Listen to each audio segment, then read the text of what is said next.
Express highway 5400 കോടി രൂപയുടെ project വന്നപ്പോ പശുവിനെ അങ്ങോട്ടും ഇങ്ങോട്ടും കറക്കാൻ പറഞ്ഞാൽ ഞാനിതൊരു സമരം ചെയ്ത കൂട്ടുകാരൻ എന്നൊക്കെ ഉണ്ടായത് എവിടെയാണ് നിങ്ങൾക്ക് ഇതൊക്കെ തോന്നിയത്?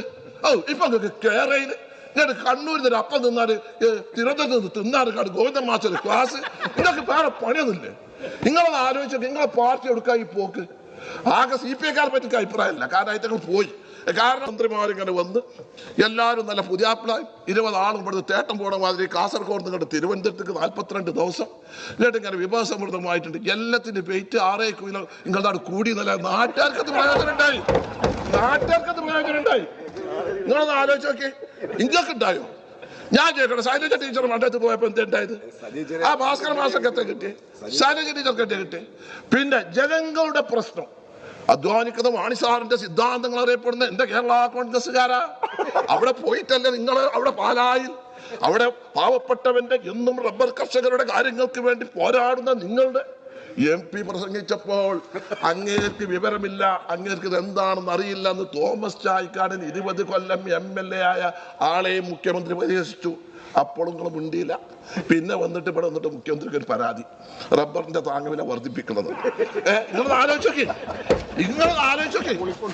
നിങ്ങൾ എവിടേക്ക് നിങ്ങളെ പോക്ക്? കുക്കുട ഭോഗം പോലെ പ്രസംഗിച്ച ഗവർണറുടെ ഒരു നന്ദി പ്രമേയത്തെ സർ ഞാൻ എതിർക്കുകയാണ്. സർ, ഇവിടെ ഇന്ന് ഭരണപക്ഷം പ്രതിപക്ഷ നേതാവിൻ്റെ നേരെ. അപ്പൊ ഒരു കാര്യം മനസ്സിലായി, ഇങ്ങക്ക് ഏറ്റവും അധികം പേടിയുള്ള ഒരാള് നമ്മുടെ പ്രതിപക്ഷ നേതാവ് VD സതീശനാണ്. അതുകൊണ്ടാണ് നിങ്ങൾ എല്ലാവരും കൂടി സാധാരണ സഭയിൽ ഇല്ലാത്ത ഒരു വിധം ഒരു ആളെ ഫോക്കസ് ചെയ്തിട്ട് നമ്മളെ മുൻമന്ത്രി പിന്നെ ആന്റണി രാജു പറയണത് അത് ഇങ്ങോട്ടല്ല, അത് ഗണേശനാണ്. ഗണേശ് അവിടെ ഇല്ലാത്തത് നിങ്ങളെ ഭാഗ്യം, വേറൊന്നും ഞാൻ പറയില്ല. അത് പിള്ളേന്റെ വാന, അത് അതിനനുസരിച്ച് മറുപടി അവിടുന്ന് വന്നോളൂ. പിന്നെ സാർ, ഇവിടെ മുഖ്യമന്ത്രി സൂര്യനെ പോലെയാണെന്ന് പറഞ്ഞു. ആര്? MV Govindan master. കമ്മ്യൂണിസ്റ്റുകാരെ ഞാൻ ചോദിക്കട്ടെ, നിങ്ങൾക്ക് വ്യക്തിപൂജ പാടില്ല, ആളുകളെ ഒന്നും പാടില്ല, ഫ്ലെക്സ് വെക്കാൻ പാടില്ല, ആൾ ദൈവം പാടില്ല എന്ന് പറഞ്ഞ നിങ്ങളെ പാർട്ടി ഏത് പോളിറ്റ് ബ്യൂറോയിലാണ്, ഏത് പാർട്ടി കോൺഗ്രസിലാണ് ഈ നയമാറ്റം എന്ന് പറയുക? നിങ്ങൾ ഈ നയമാറ്റം എന്ന് പറയണല്ലോ. നമ്മൾക്ക് അന്തം വിടല്ലേ? എന്റെ മണ്ഡലത്തിന് സജി ചെറിയാൻ വന്നിട്ട് ചൊറിഞ്ഞു. എന്ത് ഉപരല്ലെങ്കിൽ തന്നെ ചൊറി. എന്താ ചൊറിഞ്ഞത്? അവിടെ വന്ന് കണ്ടാണ് ബഷീറെ ഇതിന്റെ ഒരുപാട് വികസനം, ഉമ്മൻചാണ്ടിന്റെ കാലത്ത് നടത്തിയ വികസനം ഒക്കെ പറഞ്ഞതിന് ശേഷം പറഞ്ഞു അവിടെ പൊന്തക്കാട്ടിൽ ബഷീർ ഉണ്ടാവും, ഇവിടെ വന്ന് വേണമെങ്കിൽ മുഖ്യമന്ത്രി നിന്നോ. ഞാൻ അപ്പം ആലോചിച്ച്, പഠിച്ചോനെ ഇയാൾ സൂര്യനാ, ഞാനവിടെ കരിഞ്ഞു പോകില്ല, അതിന്റെ അടുത്ത് പോയിരുന്നാല്. നിങ്ങളൊന്ന് ആലോചിച്ച് നോക്കി. ഇങ്ങളെ ഒരു പാർട്ടിക്ക് എന്തെങ്കിലും നയമുണ്ട്. ഞാൻ ചോദിക്കട്ടെ, ഇങ്ങളെ ഈ നവകേരള സദസ് എന്താ ഉണ്ടായത്? നിങ്ങൾ ആദ്യം പറഞ്ഞു പരാതി സ്വീകരിക്കാനാന്ന് പറഞ്ഞു, പിന്നെ പറഞ്ഞു ജനങ്ങളുടെ അഭിപ്രായങ്ങൾ കേൾക്കാനാണെന്ന് പറഞ്ഞു, പിന്നെ പറഞ്ഞു സംവാദമാണെന്ന് പറഞ്ഞു. ആരോടെ നിങ്ങൾ സംവാദം നടത്തിയത്?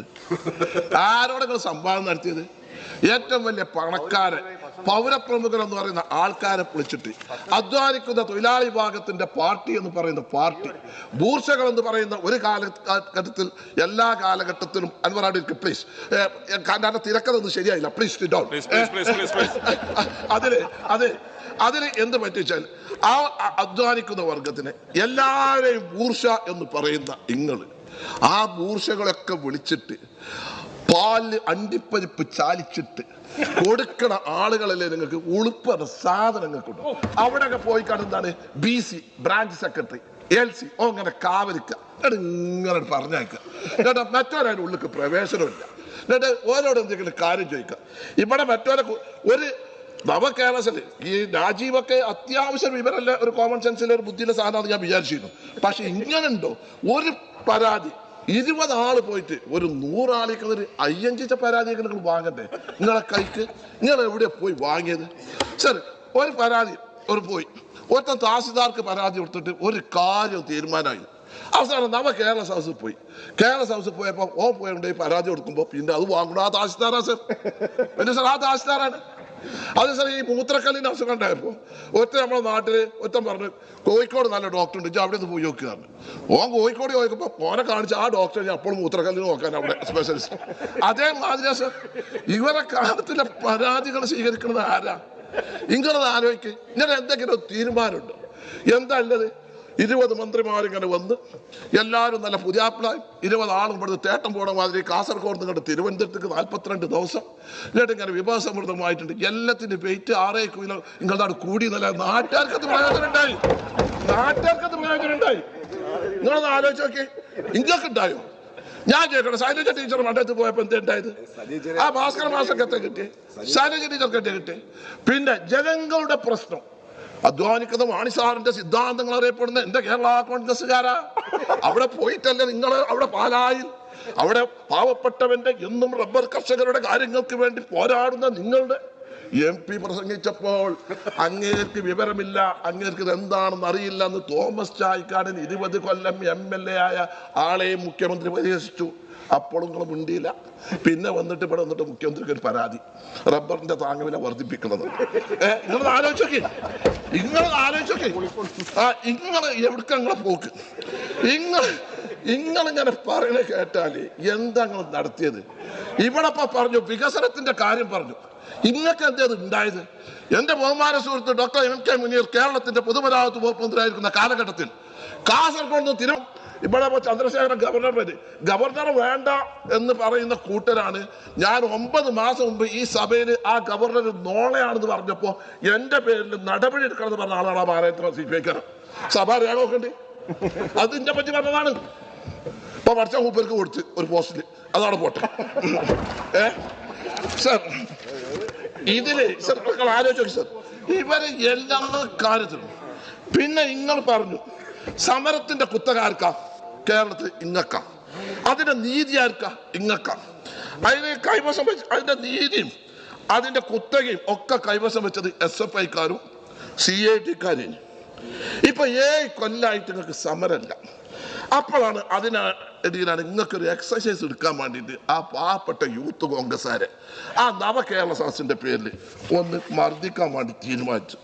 അപ്പൊ സർക്കാരിനെതിരെ ആരെങ്കിലും സമരം ചെയ്ത യൂത്ത് കോൺഗ്രസ്, പോലീസ് അതൊരു ഭാഗത്ത്, പിന്നെ മൺചട്ടി, പിന്നെ ഹെൽമെറ്റ്, കോൺഗ്രസ് ഇതൊക്കെ അടിച്ച.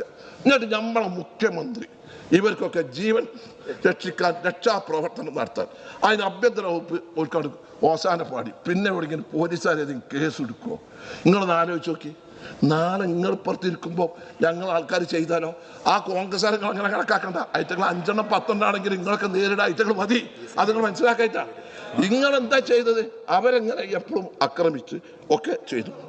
പിന്നെ നിങ്ങൾ പെൻഷൻ, നിങ്ങൾ ഏതെങ്കിലും പേസുകളോ നിങ്ങൾ പെൻഷനോ കാര്യങ്ങളോ എന്തെങ്കിലും കൊടുത്തുക്കണോ? നിങ്ങൾ ഞാൻ ചോദിക്കട്ടെ, ഈ ഇതിൽ ഇപ്പം നയപ്രഖ്യാപനം എൻ്റെ പ്രസംഗത്തിന് ശേഷം ബഹുമാനായ TP പ്രസംഗിക്കാറുള്ളൂ. നിങ്ങൾ കമ്മ്യൂണിസ്റ്റുകാരുള്ളൂ. ഒരു 2.5 3 4 മണിക്കൂർ റിപ്പോർട്ടിങ് ചെയ്യുമ്പോൾ ഒരുപാട് ആഗോള കാര്യങ്ങളെ പറ്റി പറയാറുണ്ടല്ലോ. ഇങ്ങനെ ഈ നയപ്രഖ്യാപനത്തിൽ ഈ പ്രസംഗത്തിൽ ആ 67 പേജിലതിൽ എന്തെങ്കിലും പറയാത്ത കാര്യങ്ങൾ ഞാൻ നിങ്ങളെ ശ്രദ്ധയിലൊന്ന് പെടുത്താം.